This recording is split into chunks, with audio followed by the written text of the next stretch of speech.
We're almost there, guys. 15 more minutes. Bear with me. So, UCCA 2.0. It's a project we finished just earlier this year. We collaborated closely with BSA, so shout out to you. You never get enough credit. And similar to the Prada Fondazione, it is a renovation, but different from that project. It is a very quick. It's a very quick one and a lot smaller. It's only 2,000 square meters of renovation area, and the entire project was done from demolition to finish in 6 months. So, formerly known as Ulan Center for Contemporary Art, UCCA was one of China's first private museums for contemporary art. With a mission to bring Chinese art and artists into global dialogue, the museum was located at the heart of 798 Art District in Beijing. A former industrial complex of electronic appliances, 798 attracted artists far and near during the 1990s, thanks to its large industrial spaces and affordable rent, as I'm sure you all know. Since UCCA opened its doors in 2007 to the public, the economic boom in China has brought new funding and international recognition to the area. However, the flip side to this spontaneous and organic growth over the years was the lack of overall master plan. The original structures were constantly renovated and spaces frequently changing hands, from studios to galleries, gift shops to cafes. As a result, the art district has gradually morphed into an ensemble of disparate architectural and programmatic elements, with ad hoc rehabilitations and patchwork renovations. UCCA has had its similar fate. It occupies 3 structures that were relics from different decades. The 2 iconic factories built in the 1950s serve as the main galleries, but they're hidden behind a red slab office building built in the 70s, which were rented out to different art studios and offices, and the red slab faces directly to the street. The existing problems then were clear. The largest and most prestigious exhibition space in the 798 district is concealed behind layers of segmented spaces.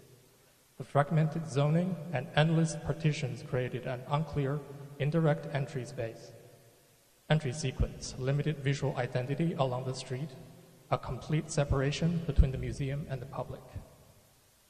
Our approach, then, is to reestablish the spatial continuity without compromising the clarity and distinction between the structures. Conceptually, visually, and spatially reconnecting UCCA's innermost gallery space to the outside world. But undoing the myriad of physical barriers, a clear sequence of spatial bands are revealed, a sidewalk as wide as the forecourt, the colonnaded space under the slab, the alley between the structures, the public zone underneath a mezzanine floor, the atrium of the main hall, the existing galleries, including an auditorium, and the Great Hall at the end. At the entrance zone, a public staircase sits under the slab building and intersects with the facade, creating informal indoor and outdoor seating areas for lectures and small assemblies. Along the seating steps, a staircase leads to the 2nd floor of the slab in the main hall, giving access to a member's library and creative studios for children. Below the staircase, a pit in the floor provides an intimate space for an additional kids' studio. Further in, the main entrance leads to a generous lobby and looks into the new gallery in the top-lit nave, a 70-meter long, 13-meter high, unobstructed exhibition space. A white resin ticket counter delineates the spatial zoning between ticketed and non-ticketed areas. But we're here to talk about facade, which before the renovation was not any better than the interior condition. The rundown plaster of the Red Bar building was cluttered with AC units, logos, and windows of different types. At the street level, the museum store and the restaurant took up a large portion of the sidewalk, dwarfing the unassuming main entrance to the museum on the side, which was nothing more than a pair of glass doors and a sculptural logo. When it opened, said Phil, on the eve of the Beijing Olympics, contemporary art was still the province of a small circle. The 798 Art District existed, but saw nowhere near the 5 million visitors who now enter annually. It made sense that UCCA's first entrance was hidden down a dark corridor, a surprise to behold when the knowing viewer turned a corner and left the industrial way of a factory for the refined atmosphere of an art installation. In the ensuing years, however, contemporary art in China has grown from an island into an industry, with Chinese artists recognized around the world and exhibitions attended by a thriving public of curious individuals looking to better understand their culture and their world. They are UCCA's audience, and the time has come for UCCA to present itself boldly and transparently before them. With this renovation project, therefore, we seek to give this internationally renowned institution the public image and visual identity it deserves.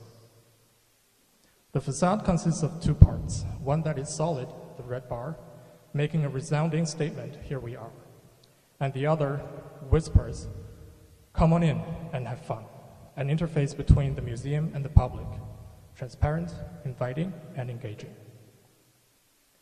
For transparency, the use of glass is a no-brainer, but in such an intricate project, where every move needs to be precise and every element has to tell a story, it demands us to rethink about material and its role as an architectural skin in the larger context of UCCA's image. An undulating ribbon underneath the red solid bar, a scroll of glass dancing around the structure and interacting it in various ways.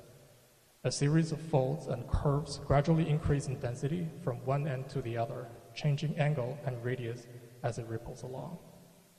In doing so, we're tapping into a different side of the material, its softness, sculptural quality, and imperfection, as we will demonstrate later. The 75-meter-long, 4-meter-tall glass ribbon consists of more than 30 pieces of curved glass units, which are categorized into 4 types. Here they are, laid out in the matrix. Type A, shaped like the omega and wraps around columns.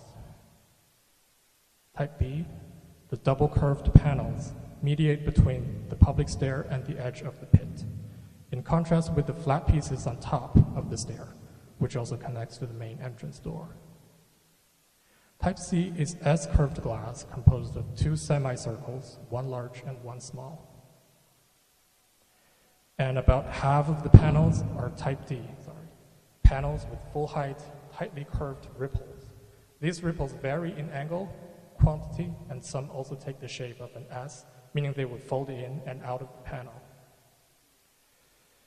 As we're stretching the glass to its limits in architectural applications, the realization of this facade cannot be done without the close collaboration between the architect, the facade engineer, and the glass manufacturer. Case in point, these ripples or folds of the glass provide stiffness to the panel, freeing the facade of vertical mullions, which ensures the continuity of the glass ribbon both from the inside and the outside. The engineers at VSA were able to calculate the specific parameters of each type of glass for us to work with.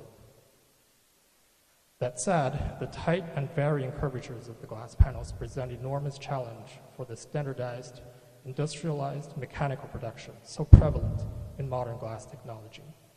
Instead, a much dated, handcrafted process called hot bending is employed to meet our demand for artistic freedom and structural integrity. The process starts with the construction of a mold.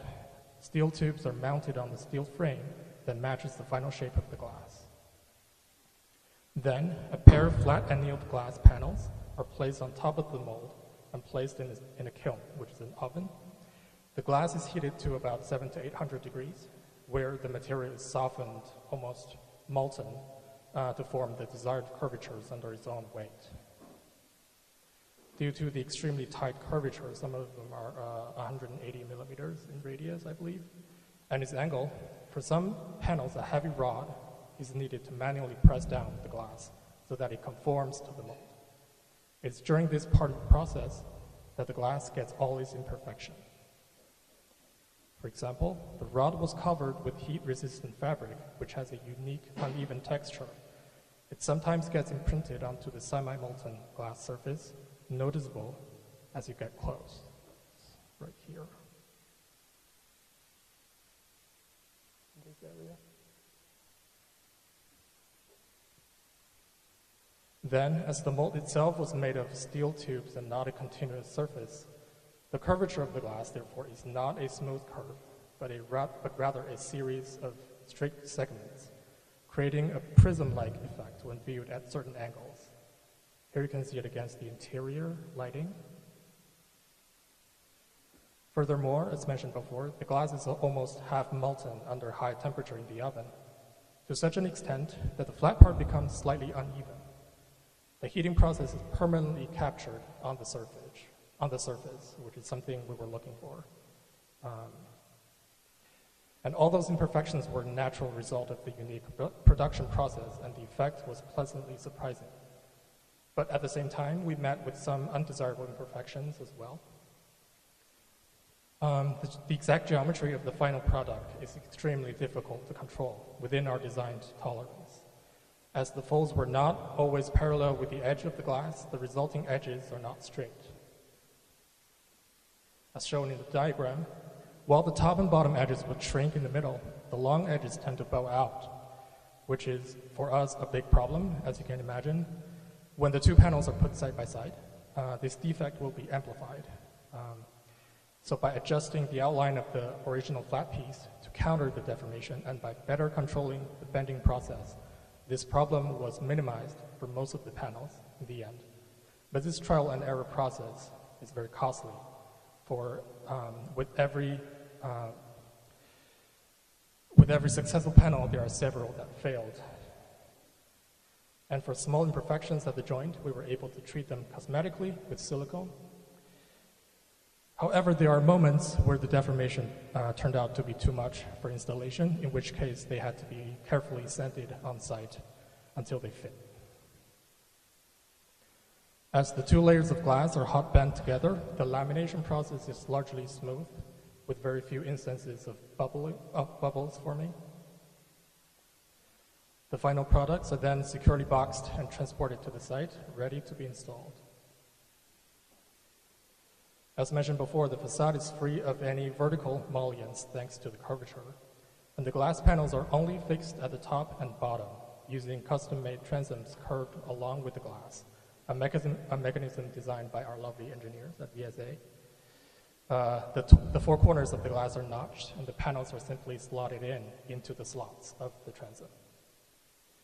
The transoms are connected to the ground and the top floor beam through a vertical plate here, which by itself is also curved.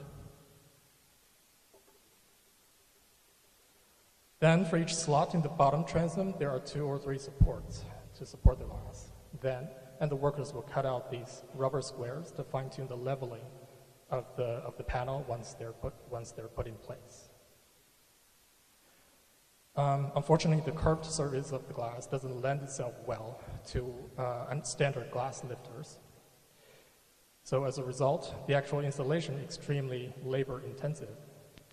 If I can get this to play.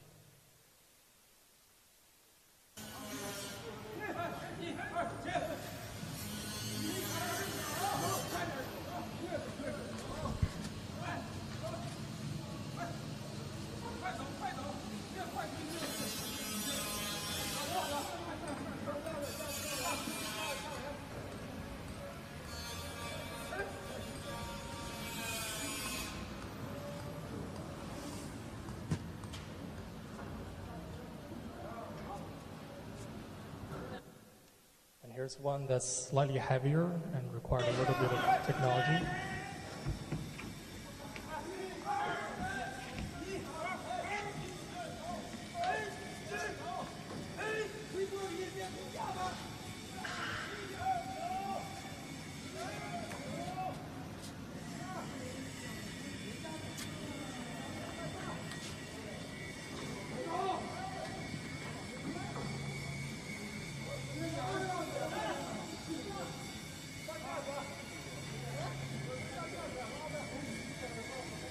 Well, you get the idea. Then the exterior part of the top transom is welded to the frame to secure the glass. In an ideal world, the stainless steel transoms would be produced after the glass to match the exact curvature. But due to this tight schedule, they had to be manufactured simultaneously. So we had to give enough tolerance by making the slots substantially wider than the glass thickness. As a result, a lot of silicone had to be put in to fill the gap. And here you can see how the bottom transom worked perfectly with the glass, and the floor tiles, which continue from interior to exterior, blending both spaces. Here are some interior views of the glass, which maximizes the view to the outside, but also giving it a twist. The space is now a Shanghai Tang store. This is the view underneath the stair, the pit. It's now hosting UCCA's educational programs. And this is where the fold is maximum, away from the vertical. And it's now a museum cafe. So to sum up, ESA and North Glass worked very hard with us on the glass. And all of us, including the client, are extremely proud of the unique facade. To UCCA, the facade reflects a proper institutional image and engages with the public. For us, it's where design, engineering, and craftsmanship are united and crystallized. And finally, as architects of the project, we would never be self-congratulatory and would call any of our projects hidden gems.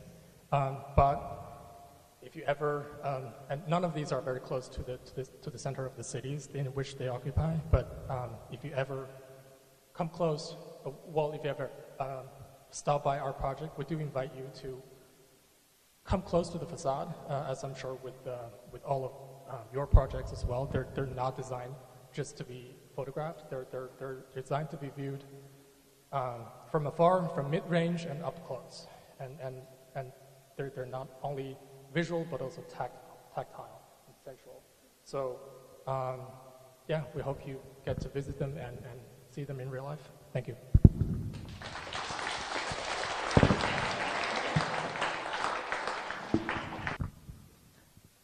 我有个问题，就是看到那个玻璃是2层的，就是这2层是怎么同时能够压出一个面出来？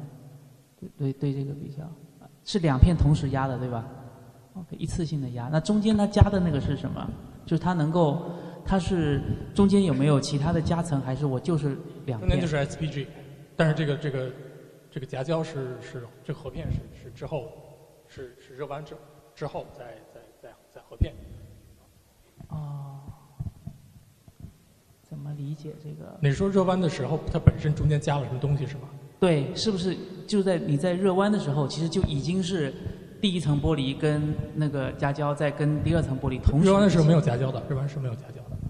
那怎么保证它最后能够分离出来呢？你如果同时压的话，应该中间加了某层，因为这个是他们行业机密啊。其实我们也具体的我们也不太清楚。所以中间应该是加了，比如说一层隔离层一样的之类的。理解，谢谢。My question goes for actually all the studios that presented today.